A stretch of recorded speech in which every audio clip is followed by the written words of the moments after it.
Hi guys, for today's video, mag-unbox po tayo ng Michael Jordan shoes. Ito po, Air Jordan 1 Mid Special Edition.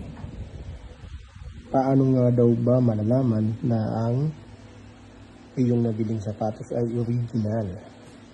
Ito po yung one sign na ito ay original, no? Ito pong papel na to usually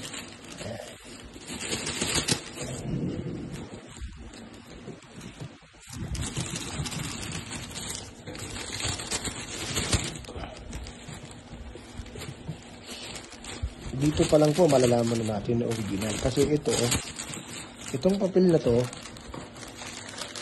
kung ito po ay imitation, ito pong papel na to ay maikli. Pero dahil ito ay original, yan po yung palatandaan. Mahaba po siya. Mahaba.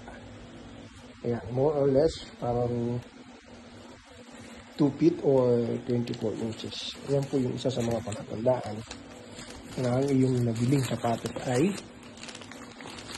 genuine at hindi ka or genuine, no? O hindi ka naloko ng mga seller. Siyempre, bibili ka dapat dun sa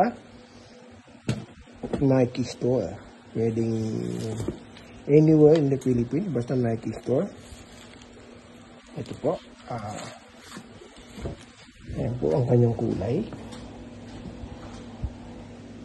Ito po yung kanyang label. Ayan.